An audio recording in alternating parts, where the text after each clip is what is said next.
Bom, pessoal, então antes de mais nada, nós precisamos ter um overview a respeito sobre o que são redes de Petri e algumas de suas propriedades.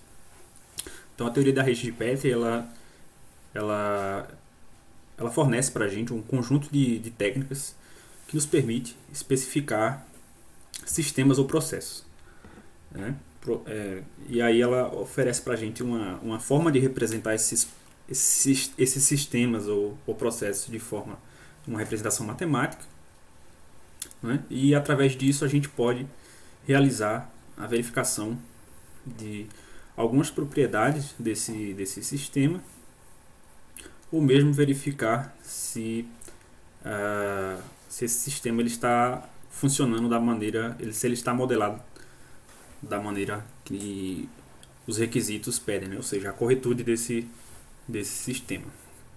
Então, além da representação matemática, as redes de Petri elas possuem uma representação gráfica, que são importantes para que a gente consiga visualizar os processos e como se dá a comunicação entre eles. Então, de forma geral, uma rede de Petri ela é um grafo bipartido, que possui basicamente dois componentes, que são chamados de vértices, né?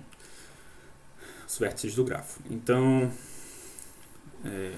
nós temos o lugar, que é um componente passivo, né, que ele corresponde às variáveis de estado. E a transição, que é um componente ativo, ele corresponde às ações ou eventos que podem ocorrer dentro desse sistema. E o token, que representa o estado de um lugar. Ele modifica a informação contida em um estado. Ou seja, então a ocorrência ou não de um evento, e aí a gente entende isso como o disparo de uma transição, ela é condicionada ao status de uma ou mais variáveis de estado, né? Ou seja, dependendo da condição em que o lugar de entrada de uma transição esteja, ele pode ou não disparar essa transição. Então, quando o evento ele ocorre, ou seja, a transição é disparada, alguns estados eles poderão ter as suas informações alteradas devido ao fluxo de tokens que estão trafegando na rede. Então, como nós vimos, os lugares e as transições elas são relacionadas, né? Eles relacionam entre si. Então, essa relação entre um lugar e uma transição ela é feita através de arcos dirigidos. Então, essa relação ela pode representar a relação entre uma condição e a realização de um evento, como por exemplo, aqui no lugar P0, e eu tenho essa transição. Para essa transição disparar, ele teria que ter um token aqui no lugar P0.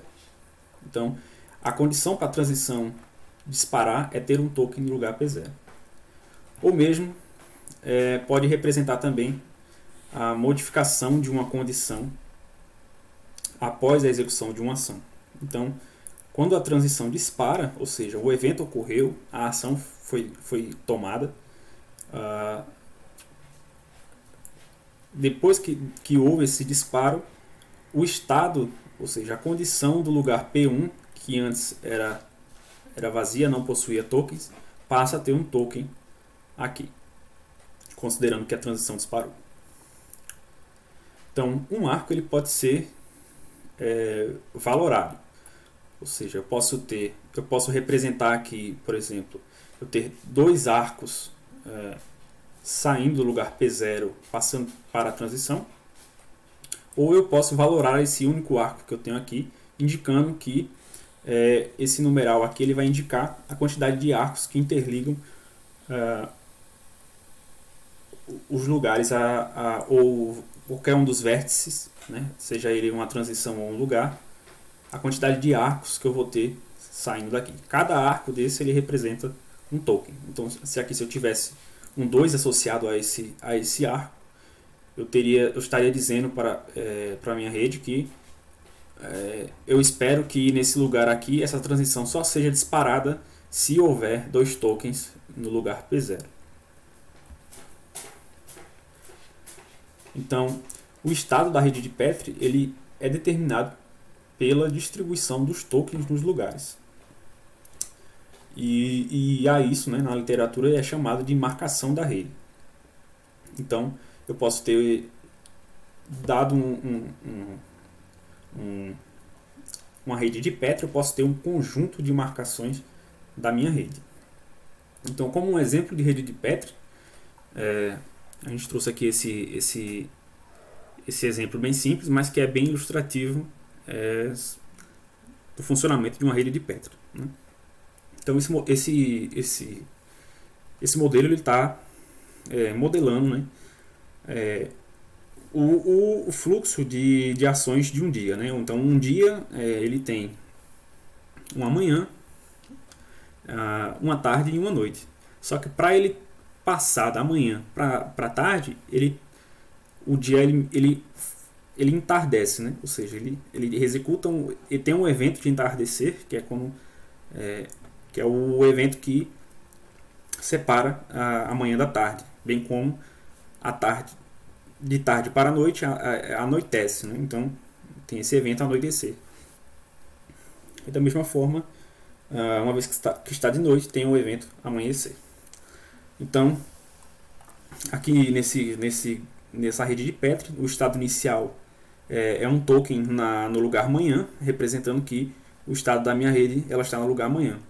Com isso, a transição entardecer ela está habilitada e pode ser disparada. Então, se essa transição ela é disparada, eu retiro um token do lugar manhã e coloco um token do lugar tarde para indicar que agora no meu sisteminha aqui, no meu modelo, ele está no estado tarde. E assim nós poderíamos ficar aqui de forma cíclica realizando aqui esse conjunto de ações.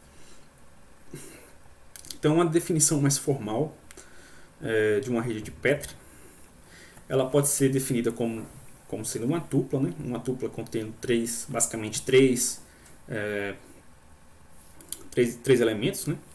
O elemento P é um conjunto finito de lugares, né?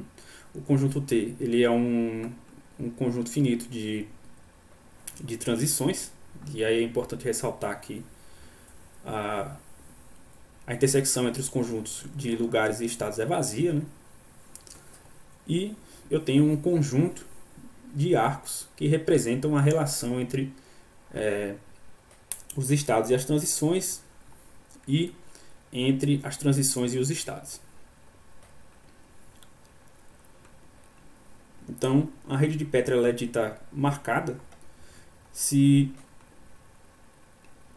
tem um par, né, NM, dado que N é a minha rede de Petri e dado que onde o meu conjunto M é um